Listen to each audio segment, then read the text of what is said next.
Hey guys, পূৰবী ডায়েৰীৰ পৰা ৰিকুৱাৰমেণ্টৰ কাৰণে নটিফিকেশ্যন আহিছে য'ত আপুনি এছিষ্টেণ্ট 1 পোষ্টত এপ্লাই কৰিব পাৰিব। এতিয়া আপোনাৰ মেল ফিমেল বহুত কেণ্ডিডেট এপ্লাই কৰিব পাৰিব আৰু জব লোকেশ্যনটো এক্ৰছ আছামতে হ'ব। যদি আপুনি ইণ্টাৰেষ্টেড আৰু আপুনি ভাবি আছে পূৰবী ডায়েৰীত আপুনি আপোনাৰ নিজৰ কেৰিয়াৰটো ষ্টাৰ্ট কৰিব যেন এইটো ভিডিঅ' আপোনাৰ কাৰণে বহুত ইম্পৰ্টেণ্ট হ'ব গৈ আছে। মই এইটো ভিডিঅ'ত এইটো ৰিকুৱাৰমেণ্ট ৰিগাৰ্ডিং ডিটেইলছখিনি চিষ্টেমেটিক প্ৰভাইড কৰিম।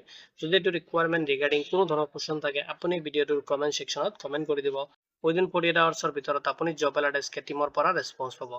যদি আপুনি ইণ্টাৰেষ্টেড তেনে আহক দেৰি নকৰি আজিৰ ভিডিঅ'টো আৰম্ভ কৰোঁ। এতিয়া চাব ৰিকুৱাৰমেণ্ট অভাৰভিউখিনি। Organisation West Assam milk producer cooperative union limited short form যিটো আমুল পূৰবী ডায়েৰীৰ পৰা আহিছে নটিফিকেশ্যনটো। পোষ্ট নেম দি আছে আপুনি এছিষ্টেণ্ট 1 য'ত আপোনাৰ technical information and communication technology পোষ্টত এপ্লাই কৰিব পাৰিব। এতিয়ালৈকে আপোনাৰ কিমানখিনি নাম্বাৰৰ কাৰণে পোষ্ট আহিছে এইটো নটিফিকেশ্যন এতিয়ালৈকে মেনশ্যন কৰা নাই যে কিমানখিনি পোষ্টতে দি আছে। জব যিটো টাইপ এইটো কণ্টেক্ট বেচিছ হ'ব। আপোনাৰ যিটো পাৰফৰ্মেঞ্চ থাকে ইয়াৰ ওপৰত বেছ কৰি কিনে আপোনাৰ যিটো কণ্টেক্ট হয় এইটো এক্সটেণ্ড কৰি দিয়া হ'ব। এপ্লাইৰ যিটো প্ৰচেছ আপোনাৰ যিটো মোড দি আছে আপুনি অনলাইনত এপ্লাই কৰিব লাগিব আৰু জব লোকেশ্যনটো এক্ৰছ আপোনাৰ আছামতে হ'ব। এতিয়া যাব এডুকেশ্যনেল কোৱালিফিকেশ্যনটো। যিখিনি কেণ্ডিডেট এপ্লাই কৰিব বুলি ভাবি আছে এতিয়া ITI চাৰ্টিফিকেট থাকিব লাগিব আৰু ITI কৰা যিখিনি ইনষ্টিটিউশ্যন আছে এইটো আপোনাৰ NCVT বা SCVTৰ আণ্ডাৰত এপ্ৰুভ কৰা হ'ব লাগিব। তেতিয়াহ'লে আপোনাৰ যিটো ডিগ্ৰী হয় মানে আপুনি ITI যিটো চাৰ্টিফিকেট ল'ব সেইটো জেনুইন এণ্ড ভেলিড বুলি ধৰা হ'ব। লগতে ৰিকুৱায়াৰ হ'ব আপোনাৰ এক্সপিৰিয়েঞ্চখিনি। যদি আপোনাৰ minimum 1 year full time experience আছে ৱৰ্কিং দেন আপুনি এপ্লাই কৰিব পাৰিব। যদি আপোনাৰ 2 years এক্সপিৰিয়েঞ্চ আছে তেতিয়াহ'লে আপুনি এইটো পোষ্টত প্ৰেফাৰেঞ্চটো বেছিকৈ পাব। এতিয়া চাব যদি আপোনাৰ IT ৰিপেয়াৰিং বা মেইনটেনেঞ্চত আপোনাৰ তেনেকুৱা এক্সপিৰিয়েঞ্চ আছে বা ইলেক্ট্ৰনিক বা ৰিপেয়াৰিঙৰ যদি কোনো ধৰণৰ মানে তেনেকুৱা এক্সপিৰিয়েঞ্চ আছে। যদি আপোনাৰ ইলেক্ট্ৰনিক বা ফিল্ড ছাপৰ্টাৰ তেনেকুৱা এক্সপিৰিয়েঞ্চ আছে বা যদি আপোনাৰ IT বা ইলেক্ট্ৰনিক বা ইলেক্ট্ৰিকেল ডেভেলপমেণ্ট ছেক্টৰত কোনো ধৰণৰ এক্সপিৰিয়েঞ্চ আছে বা তেনেকুৱা ধৰক আপোনাৰ কোনো ধৰণৰ ৰুৰেল এৰিয়া বা ভিলেজ এৰিয়া যদি আপোনাৰ তেনেকুৱা কোনো ধৰণৰ আপুনি কাম কৰি পাইছে তেনেকুৱা এক্সপিৰিয়েঞ্চ আছে দেন আপুনি এইটো পোষ্টত প্ৰেফাৰেঞ্চ বেছিকৈ পাব। জব লোকেশ্যন এক্ৰছ আপোনাৰ আছামতে হ'ব। চিলেকশ্যন যিটো প্ৰচেছ হয় আপুনি এপ্লাই কৰাৰ পিছত আপোনাৰ ডকুমেণ্টছখিনি ভেৰিফিকেশ্যন কৰা হ'ব। নেক্সট আপোনাৰ ৰিটেন টেষ্ট হ'ব। নেক্সট আপুনি পাৰ্চনেল ইণ্টাৰভিউ এটেম্প কৰিব লাগিব। আৰু যিখিনি প্ৰচেছ হয় সেইখিনি প্ৰচেছত আপোনাৰ চিলেকশ্যন প্ৰচেছখিনি কমপ্লিট কৰা হ'ব। যদি কোনো ধৰণৰ মডিফিকেশ্যন আছে সেইখিনি আপুনি অফিচিয়েল যিটো ৱেবছাইট আছে তাতে ভিজিট কৰিব লাগিব। সেইখিনি আপডেট আপুনি অফিচিয়েল ৱেবছাইটত চেক কৰিব পাৰিব।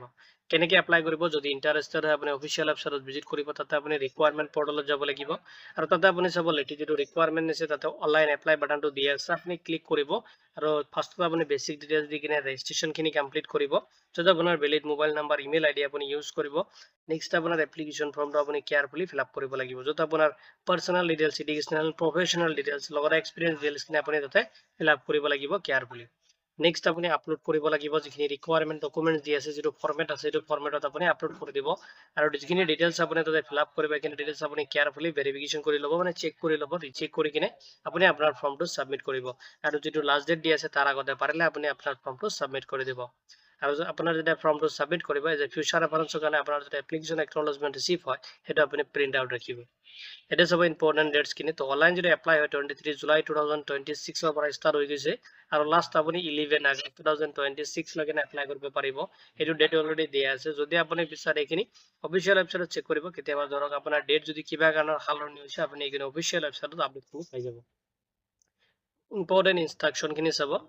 আপুনি যিটো এডভাৰটাইজমেণ্ট দি আছে সেইটো এপ্লাই কৰাৰ আগতে কেয়াৰফুলি এবাৰ থ্ৰুলি চেক কৰিব আৰু এডভাৰটাইজমেণ্টৰ যিটো লিংক হয় মই এইটো ভিডিঅ'ৰ ডিছক্ৰিপশ্যনত প্ৰভাইড কৰি দিম। আপুনি ক্লিক কৰি কিনে ডাউনলোড কৰিব এণ্ড থ্ৰুলি এবাৰ চেক কৰি ল'ব আৰু আপুনি যিখিনি ইনফৰমেশ্যন তাতে ফিল আপ কৰিব ইনচিয়'ৰ কৰিব যিখিনি ডিটেইলছ আপুনি তাতে ফিল আপ কৰিছে কাৰেক্ট ডিটেইলছ দিছে বুলি।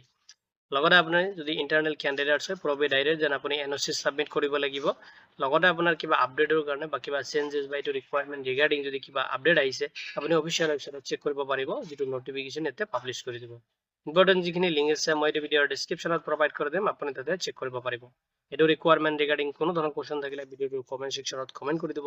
উইদিন 48 আৱাৰ্ছৰ ভিতৰত আপুনি জব এলাৰ্ট এছকে টীমৰ পৰা ৰেছপন্স পাব। ভিডিঅ'টো চোৱাৰ বাবে ধন্যবাদ দি কিনে আজিৰ ভিডিঅ' মই ইমানতে সামৰিছোঁ।